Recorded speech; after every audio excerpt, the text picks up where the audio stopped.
Olá, sejam bem-vindos novamente. Aqui é o professor Tiago e hoje nós iremos falar sobre mecanismos reprodutivos.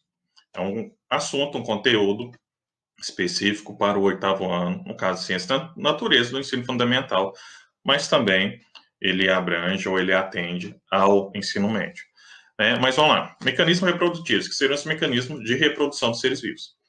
O que acontece, quais são os tipos de mecanismos, como eles acontecem, quais grupos de animais realiza determinado tipo de mecanismo reprodutivo. Tá? Mas antes disso, o que vem a ser reprodução? A reprodução é o processo pelo qual os seres vivos vão dar origem a novos indivíduos. E esses indivíduos vão ser iguais ou semelhantes aos progenitores. Então, tem aquele tipo de reprodução, aquele tipo de mecanismo que vai dar origem a indivíduos iguais aos progenitores. E também tem aquele tipo de mecanismo que vai dar origem a indivíduos semelhantes. Tá? E a gente vai ver daqui a pouco quais são os que dão origem iguais, quais são os que dão origem semelhantes. Qual que é a importância da reprodução? Uma da importância é que ela é imprescindível para a manutenção das espécies. Nem sem reprodução, sem os mecanismos reprodutivos, não tem como dar prosseguimento, não tem como as espécies existirem. Para ficar mais fácil de entender, pensem nos animais que estão em risco de extinção. A quantidade de animais diminui. Então, a probabilidade de acontecer a reprodução, a fecundação, gerar uma nova vida, é muito pequena.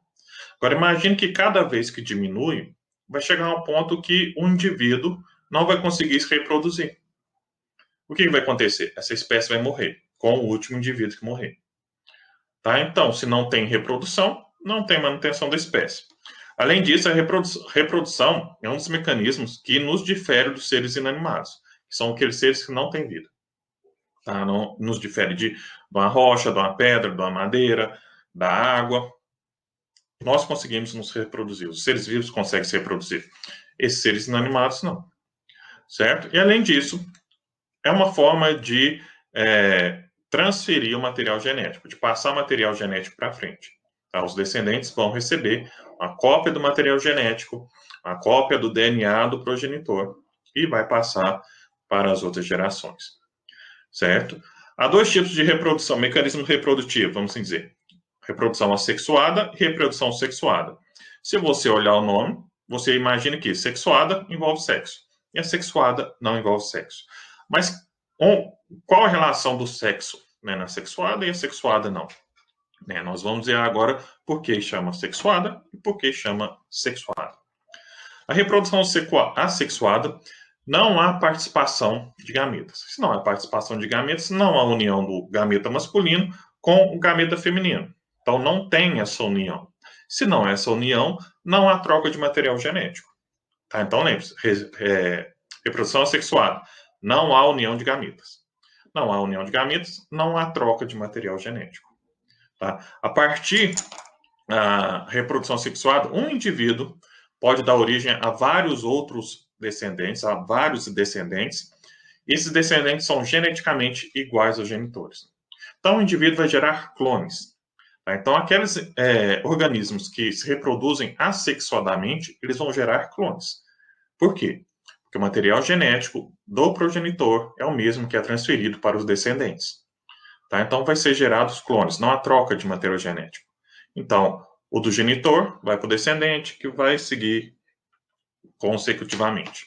Imagine, essa caneta com a tampa laranja, ela se reproduz assexuadamente. Então, esse indivíduo, ela vai dar origem a vários outros indivíduos. E todos os indivíduos serão igual essa caneta. Agora, imagina que fosse uma reprodução sexuada, que vocês verão mais para frente, que é a troca de gametas. Vai haver a troca dessa caneta, do material genético dessa caneta, com dessa caneta. Tá? Os indivíduos que forem gerados, eles vão ter recebido material genético tanto dessa caneta quanto da caneta azul. E eles não serão mais idênticos aos progenitores, eles serão semelhantes. Seria como trocasse a tampa. Deixou de ser caneta? Não. Possui características dos progenitores, são semelhantes, mas não são idênticos. Ok? Os tipos de... antes, Quais as vantagens da reprodução assexuada? Ela produz um grande número de descendentes em pouco tempo e possibilita a colonização do meio ambiente, colonização do ambiente, uma rápida colonização, requer menos gasto de energia e recursos nutritivos. Tá? Não há necessidade de produzir gametas. A reprodução sexuada é a necessidade de produção de gametas. Então, você gasta uma energia para produzir os gametas, você gasta um recurso nutritivo para produzir. Né? O que acontece, não acontece na reprodução assexuada. Mas tem a sua desvantagem. A diversidade é praticamente nula, o que não favorece a evolução, né, uma vez que não há variabilidade genética. Se a diversidade é praticamente nula, não há variabilidade genética, acontece que, se em determinado ambiente as condições se tornam desfavoráveis ao organismo, ele vai acabar sendo eliminado daquele ambiente, uma vez que ele não consegue se adaptar. Né? Se houvesse essa troca de material genético, houvesse essa variabilidade genética, provavelmente haveria uma mutação e os organismos conseguiriam, através dessa mutação, uma seleção, seriam selecionados aqueles que fossem mais aptos. Como não tem essa diversidade genética, essa variabilidade, não há essa seleção dos mais aptos. Nós temos alguns tipos de reprodução sexuada, né? Divisão binária, divisão múltipla, brotamento, esporulação, fragmentação e partenogênese. Nós vamos começar com a divisão binária. Como o próprio nome diz, divisão binária. Binária, 2. Então, você tem um organismo, um indivíduo, que se divide em dois, que vai dar origem a dois outros organismos. Né? Esse tipo de reprodução ele está presente nas bactérias e também em alguns protozoários, como a ameba. Então, o indivíduo, vamos dizer, o pai, né, o progenitor, o genitor, ele vai crescer, vai aumentar o seu tamanho, vai duplicar o seu material genético e vai sofrer essa divisão. Como duplicou o material genético, vai uma metade desse duplicado para uma célula, para um indivíduo, e a outra para outro indivíduo.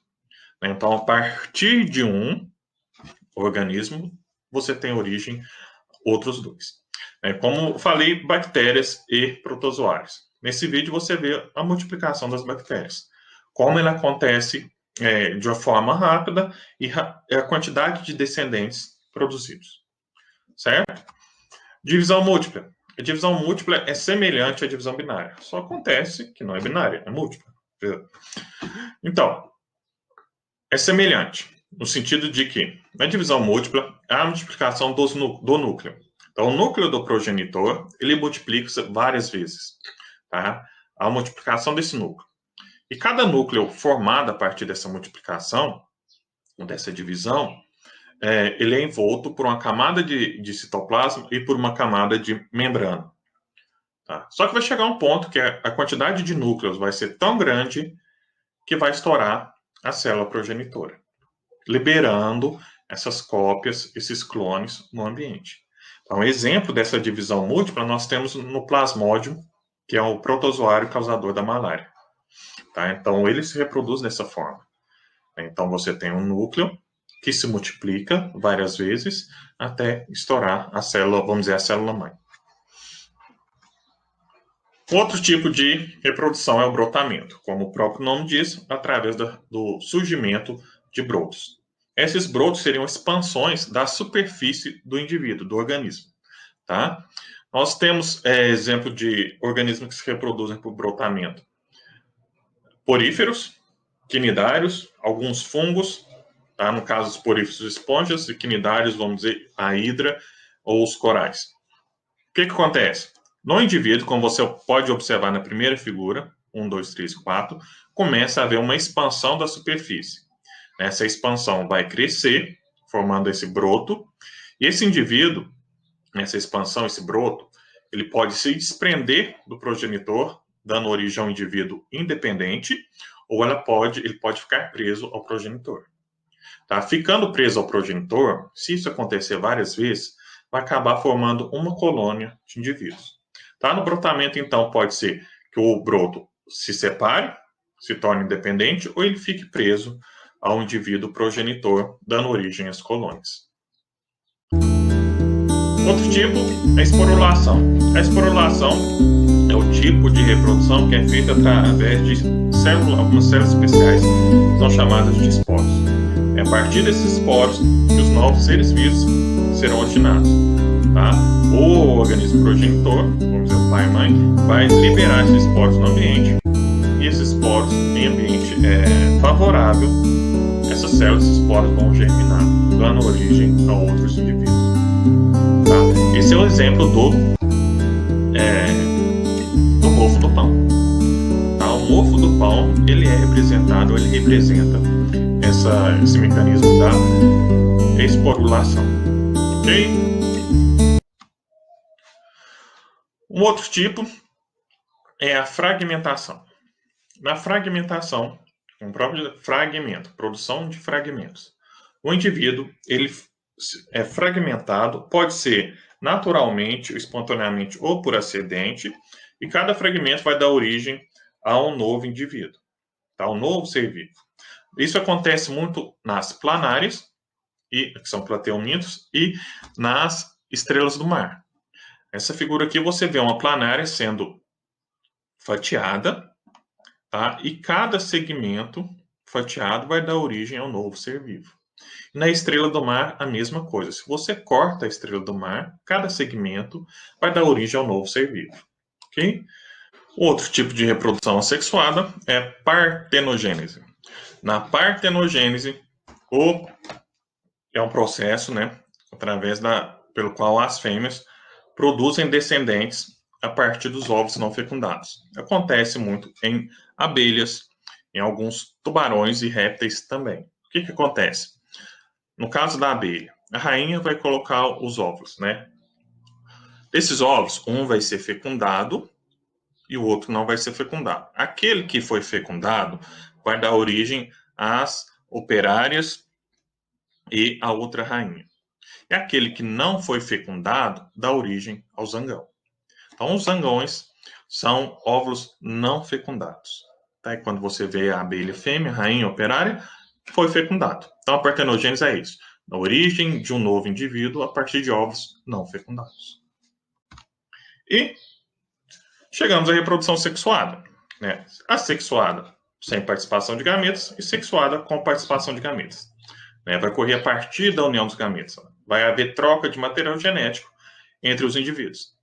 Tá? E os indivíduos, como eu já falei, são diferentes dos progenitores. Né? São semelhantes, não iguais. Não são clones, são semelhantes.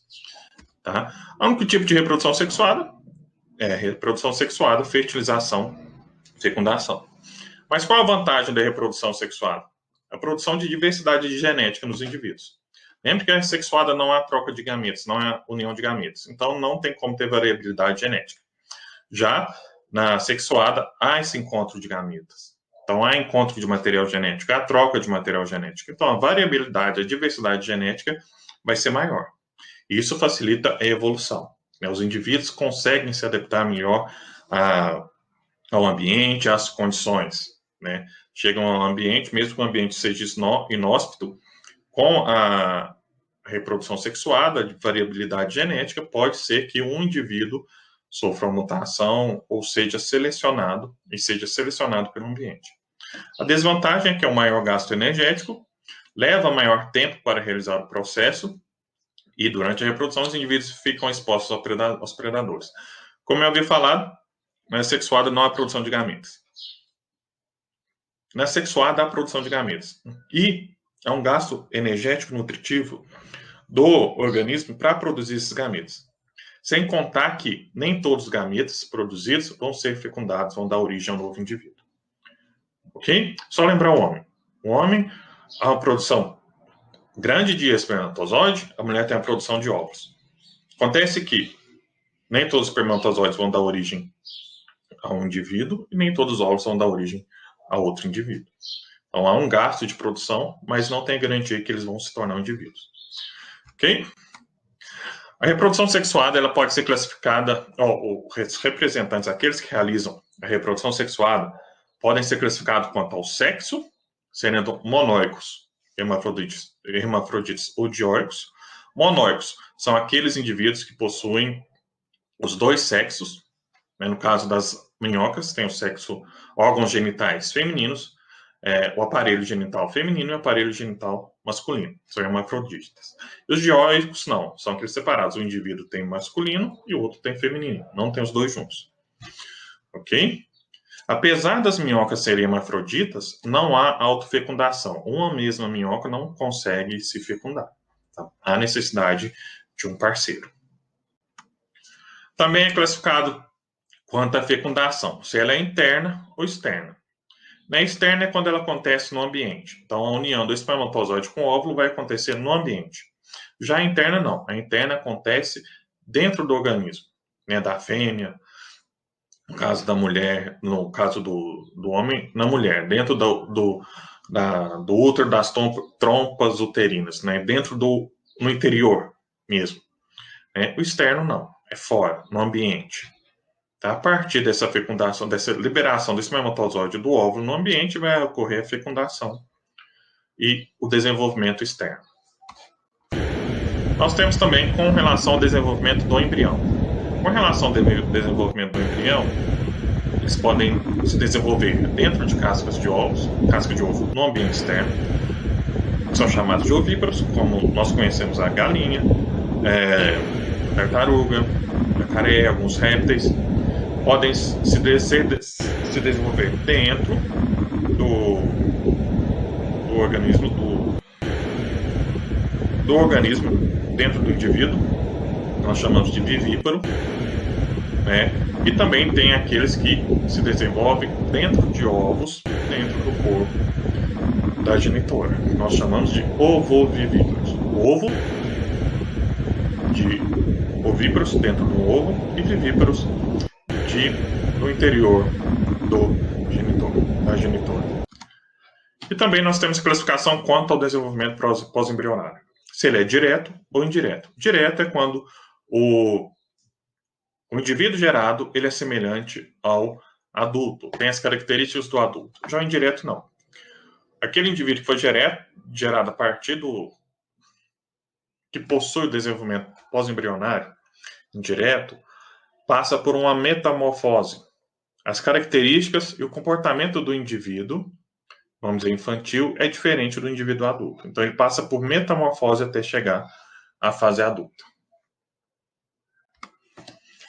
Por fim, deixo essa frase: a mente é como um músculo. Quanto mais você exercita, mais forte ela fica e mais ela pode expandir. Ok? É isso. Espero que todos tenham entendido. Vou ficando por aqui. Meu muito obrigado e até a próxima.